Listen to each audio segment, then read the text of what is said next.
Swagger like us, swagger like us, swagger like us. No one on the corner has swagger like us, swagger like us, swagger like us. Welcome back. News and Talk 1380 WAOK, the voice of the community, calling 447-226-1380 to get you involved in the conversation during Robert Patillo, sitting in for Dr. D. Dawkins Hagler on D in the morning. And as I said before the break, I know it's important that we have some hope for the future, talk to the next generation. I remember about 20 years ago at this point in time, I was invited on WAOK by my mentor, attorney Janice Mathis, and Lorraine Jacques White at the time. And, that was the genesis, kind of this planted this seed in me of this idea of doing media and communications. And here we are 20 plus years later. And that's kind of my profession, what I do for a living. And I wanted to give that opportunity, and I promised my interns that we would do that today. So joining us now are my interns. Hey, guys, how are you guys doing? From another mother. Hey. Hello. How All are right, you? doing great. All right, I want you guys to introduce yourselves one at a time. Just want to say who you are, where you're from, how old you are, and where you go to school at. I'm going to start with you, Tyler, and you guys just go around in a circle. So good morning, Robert. My name is Tyler DePaul. I'm a rising junior at Cornell University, and I'm from New York. I'm currently 20 years old, and I studied government on the pre-law track, and I'm looking to minor in business. All right, great. Keep on going. We're on the airtime. Keep rolling. All right. Hi, my name is Haley Shapiro. I'm a rising sophomore from Naples, Florida. I go to UNC Chapel Hill, and I'm a political science and journalism major. Great job. Keep on rolling. Let's roll through. That's all we have for today. Okay. No one else.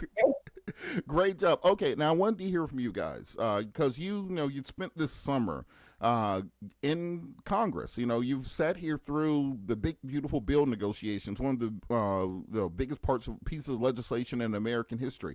What is the one thing that you've really learned from this experience you think you'll take back with you? And I'll start with you, Haley.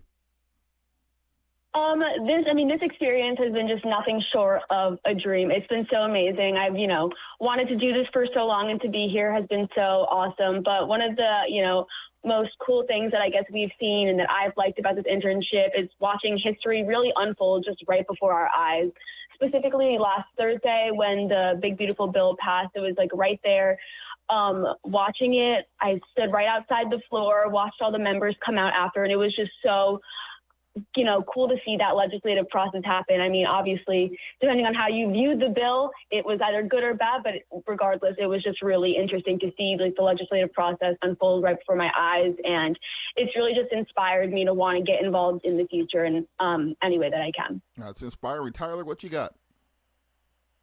I definitely agree with that wholeheartedly.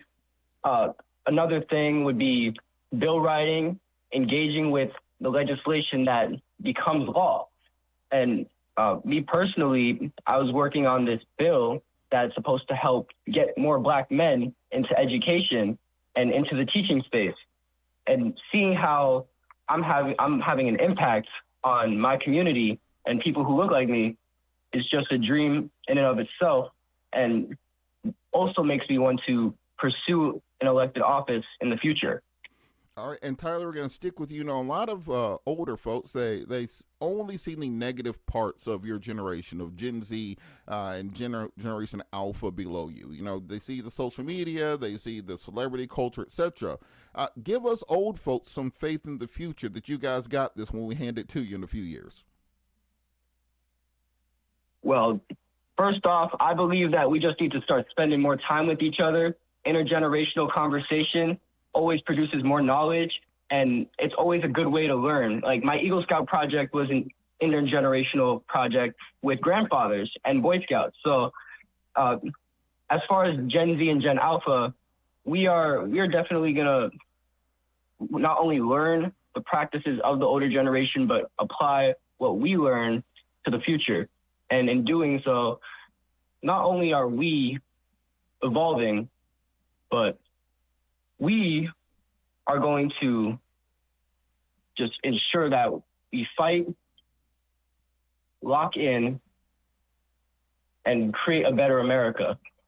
All right, great job, Tyler. All right, Haley, your question is: many people, they feel like that the older generations just talk at 20-year-olds, that we just kind of look at you and we talk at you and we tell you that all your music is terrible and your movies are terrible and your TV shows are terrible and social media is terrible, etc. How can the older generations get better at communicating with the 20-year-olds in your generation, but also being able to express to them some of these political issues that are going to have a bigger impact on you than they will ever have impact on the 60s and 70-year-olds?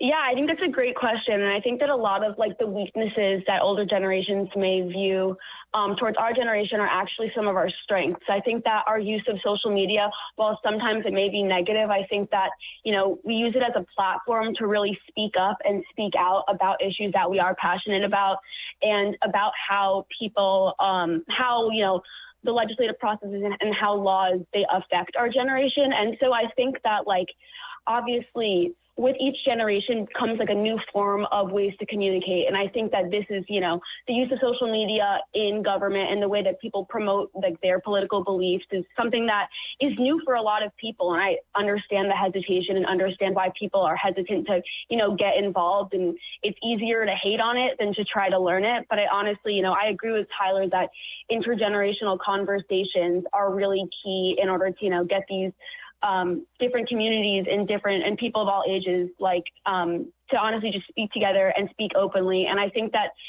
having worked on the Hill this summer with people of all ages, you really see how there are people that are willing to hear you out, and there are people who are willing to work with you regardless of your age. And I think that that's just been super inspiring to me, and definitely makes me hopeful for the future. Well, you guys are the shining stars, the bright light. I'm depending on you guys to pay my Social Security in 20 years. I need y'all to make it. So I'm really inspired by you. I think you guys have been outstanding this summer, the whole intern class. And it's really great to see that. I want the entire audience to hear from you guys that don't be so hard on these 20-year-olds. They are here, they are ready, and just like you were 20 or 40 or 50 years ago, they are ready to take things on, and we need to pour into them as opposed to separate from them. Don't talk at the 20-year-olds, talk to them, and we can go a lot better together and farther and faster. They are here, they're ready, they're willing to learn, and these are going to be the future leaders of America. Thank you guys so much for joining me this morning.